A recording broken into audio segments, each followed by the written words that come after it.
Hello दोस्तों, स्वागत है आपका हमारे YouTube चैनल टीचर्स नॉलेज पर। दोस्तों, हम लोग अपने इस वीडियो पर हिंदी के महत्वपूर्ण क्वेश्चंस आंसर को पढ़ेंगे।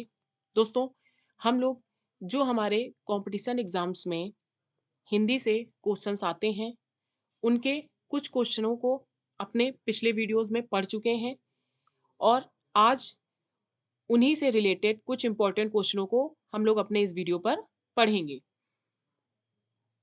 आइए देखते हैं पहला क्वेश्चन।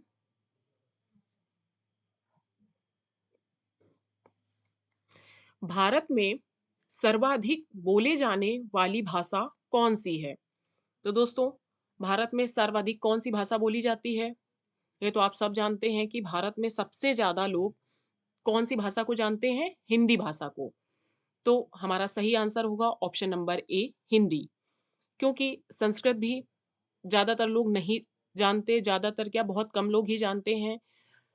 तमिल, जो तमिल भाषी हैं वो तमिल जानते हैं और जो उर्दू भाषी हैं वो उर्दू जानते हैं। पर हिंदी एक ऐसी भाषा है जो भारत में सर्वाधिक लोग जानते हैं। तो हमारा सही आंसर होगा ऑप्शन नंबर ए। अगला क्वेश्चन है, निम्नलिखित में से कौन सी भाषा देवनागरी लिपि में लिखी जाती है? तो दोस्तों, देवनागरी लिपि में कौन सी भाषा लिखी जाती है? गुजराती, उड़िया, मराठी, सिंधी, इनमें से। तो इनमें से देवनागरी लिपि में लिखी जाती है हमारी मराठी भाषा, ऑप्शन नंबर सी। दोस्तों, देवनागरी लिपि या इसी को हम लोग कहते हैं हिंदी लिपि। देवनागरी लिपि हमारी क्या होती है? जो बाईं ओर से दाईं ओर लिखी जाती है। देवनागरी लिपि कैसे लिखी जाती है? बाईं ओर से दाईं ओर। और जो फारसी लिपि होती है हमारी, वो कैसे लिखी जाती है? दाईं से बाईं ओर। देवनागरी लिपि बाईं से दाईं ओर लिखी जाती है और फारसी लिपि जो होती है वो दाईं से बाईं ओर लिखी जाती है। तो इसमें हमारा सही आंसर क्या है? Option number C. दोस्तों, ये सारे क्वेश्चन हमारे सारे कंपटीशन एग्जाम में जिन जिन में हिंदी पूछी जाती है, हिंदी के ऑब्जेक्टिव क्वेश्चंस आते हैं, सब में ये सारे क्वेश्चंस पूछे जाते हैं। अगला क्वेश्चन देखते हैं, संविधान के अनुच्छेद 351 में किस विषय का वर्णन है? अनुच्छेद 351 में ऑप्शन क्या है? संघ की राजभाषा, उच्चतम न्यायालय की भाषा, पत्राचार की भाषा, हिंदी के विकास के लिए निर्देश। तो अनुच्छेद 351 में क्या बताया गया? हिंदी के विकास के लिए निर्देश। तो हमारा सही आंसर होगा ऑप्शन नंबर डी। अगला क्वेश्चन है, इनमें से किस बोली का बिहारी हिंदी से संबंध नहीं है? किस बोली का बिहारी हिंदी से संबंध नहीं है? तो हमारी कौन सी बोली होगी? अवधी। अवधी का बिहारी हिंदी से कोई संबंध नहीं है। तो सही आंसर हुआ ऑप्शन नंबर ए। अगला क्वेश्चन है, 11वां विश्व हिंदी सम्मेलन 2018 का आयोजन स्थल कौन सा है? 11वां जो हिंदी विश्व हिंदी का सम्मेलन 2018 में हुआ था, उसका आयोजन स्थल क्या था? मॉरिशस। वो कहाँ आयोजित किया गया था? मॉरिशस में। तो सही आंसर होगा ऑप्शन नंबर बी। अगला क्वेश्चन है, हिंदी दिवस किस दिन मनाया जाता है? तो दोस्तों, हिंदी दिवस हमारा 14 सितंबर को मनाया जाता है। तो इसमें सही आंसर हुआ ऑप्शन नंबर बी। अब अगला क्वेश्चन, विश्व हिंदी दिवस किस दिन मनाया जाता है? तो ये देखिए दोस्तों, हिंदी दिवस मनाया जाता है 14 सितंबर को और विश्व हिंदी दिवस मनाया जाता है 10 जनवरी को। तो इसमें सही आंसर होगा ऑप्शन नंबर ए, 10 जनवरी। ये ध्यान देने वाली बात है कि जब पूछा जाए हिंदी दिवस किस दिन मनाते हैं, 14 सितंबर को, और विश्व हिंदी दिवस मनाते हैं 10 जनवरी को। अगला है, घा का उच्चारण स्थल कौन सा है? दोस्तों, घा शब्द जो है उसका उच्चारण स्थल क्या होगा? कंठ। हमारे कंठ से जो जो शब्द निकलते हैं उन्हीं में आता है घा।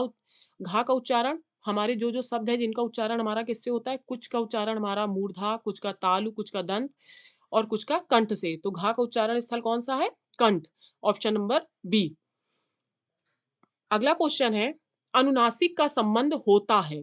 अनुनासिक का संबंध किससे होगा? नाक और मुंह दोनों से। अनुनासिक का संबंध होता है नाक और मुंह दोनों से। तो इसमें सही आंसर होगा ऑप्शन नंबर सी। अगला क्वेश्चन है, शुद्ध वर्तनी का चयन कीजिए। देखिए दोस्तों, ये जो शब्द दिए गए हैं इसमें हम लोगों को शुद्ध वर्तनी का चयन करना है। तो पहला क्या है? रासायनिक। तो देखिए अगला है रासायनिक। इसमें सही क्या होगा? देखिए इसमें सही होगा ऑप्शन नंबर बी रासायनिक। इसमें क्या है कि रा में इसमें रासायनिक लिखा है और ये रासायनिक, हमारा सही उच्चारण क्या होता है? रासायनिक। तो ऑप्शन नंबर बी सही होगा। अगला है इनमें से कौन सा शब्द सही है? 4 विकल्प दिए हैं, इनमें से सही शब्द कौन सा होगा? तो इसमें सही होगा ऑप्शन नंबर ए शारीरिक। हमारा जो शारीरिक, ये ऑप्शन नंबर ए सही है, शारीरिक।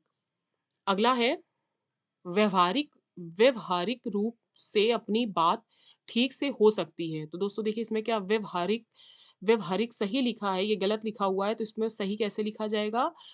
सही हमारा क्या होता है? व्यावहारिक। तो सही इसमें कौन सा है? ऑप्शन नंबर बी व्यावहारिक। अगला क्वेश्चन है वर्तनी की दृष्टि से कौन सा शब्द सही है? इन 4 शब्दों में वर्तनी की दृष्टि से कौन सा सही है? तो इसमें सही ऑप्शन नंबर बी ज्योत्सना। ज्योत्सना हमारा सही शब्द है। अगला है दो वर्णों के मेल से होने वाले विकार को क्या कहते हैं? देखिए दोस्तों, दो वर्णों के मेल से होने वाले विकार को हम लोग क्या कहते हैं? संधि। संधि हमारे दो वर्णों के मेल से बनती है, तो इसमें सही आंसर है ऑप्शन नंबर ए। अगला है संधि कितने प्रकार की होती है? तो संधि कितने प्रकार की होती है? 3 प्रकार की। कौन कौन सी? स्वर संधि, विसर्ग संधि और व्यंजन संधि। तो संधियां हमारी 3 प्रकार की होती हैं। दोस्तों हम लोग हिंदी के जैसे संधि है, समास है, अलंकार है, ये कुछ टॉपिक्स अपने पुराने वीडियोस में विस्तार से पढ़ चुके हैं। अगर आप लोगों ने वो नहीं देखे हैं तो आप हमारी चैनल की प्लेलिस्ट में जाकर देख सकते हैं। और भी टॉपिक्स हैं जिनको हम लोग अपने आगे वीडियो में पढ़ेंगे। बीच-बीच में हम लोग उनसे रिलेटेड कुछ इंपॉर्टेंट क्वेश्चनों को जो हमारे कॉम्पिटिशन एग्जाम्स में पूछे जाते हैं, उनको भी पढ़ लेते हैं। आइए देखते हैं अगला क्वेश्चन। यथार्थ में कौन सी संधि होगी? तो यथार्थ में कौन सी संधि होगी? दीर्घ संधि। ऑप्शन नंबर ए सही है। अगला है महोदय में कौन सी संधि है? महोदय में कौन सी होगी? गुण संधि। Option number C. अगला है उपसर्ग का प्रयोग कहाँ होता है? तो देखिए दोस्तों, उपसर्ग का प्रयोग कहाँ होता है? शब्द के आरंभ में। और प्रत्यय का प्रयोग कहाँ होता है? शब्द के अंत में।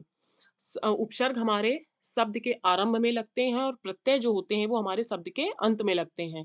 तो इसमें सही आंसर होगा ऑप्शन नंबर ए, शब्द के आरंभ में। अगला क्वेश्चन है जो धातु या शब्द के अंत में जोड़ा जाता है उसे क्या कहते हैं? जो धातु या शब्द के अंत में जोड़ा जाता है उसे हम लोग क्या कहते हैं? प्रत्यय। जो शब्द की शुरुआत में जोड़ा जाता है वो उपसर्ग होता है, जो शब्द या किसी धातु के अंत में जोड़ा जाता है वो कहलाता है प्रत्यय। ऑप्शन नंबर डी सही है। अगला क्वेश्चन है निर्वाह में प्रयुक्त उपसर्ग है। निर्वाह, निर्वाह में कौन सा उपसर्ग होगा? निरुपसर्ग। निर्वाह में होगा निरुपसर्ग। कौन सा ऑप्शन सही होगा? Option number C. हमारा अगला और लास्ट क्वेश्चन, सावधानी शब्द में प्रयुक्त प्रत्यय है। सावधानी, इसमें कौन सा प्रत्यय होगा? देखिए दोस्तों, निर्वाह उपसर्ग, इसमें हमारा उपसर्ग कहाँ लगता है? शब्द के आरंभ में। और सावधानी प्रत्यय हमारा कहाँ लगता है? शब्द के अंत में। तो सावधानी ई। तो हमारा सही आंसर होगा ऑप्शन नंबर ए, ई प्रत्यय। दोस्तों ये थे हमारे हिंदी से के कुछ इंपॉर्टेंट क्वेश्चंस। कुछ इंपॉर्टेंट क्वेश्चनों को हम लोग अपने पिछले वीडियो में पढ़ चुके हैं और कुछ ये थे, और भी इंपॉर्टेंट क्वेश्चनों को आगे हम लोग अपने वीडियो में पढ़ेंगे। दोस्तों आप लोग हमारे चैनल को ज़्यादा से ज़्यादा शेयर कीजिए और सब्सक्राइब करना और लाइक करना तो बिल्कुल मत भूलिए। Thank you.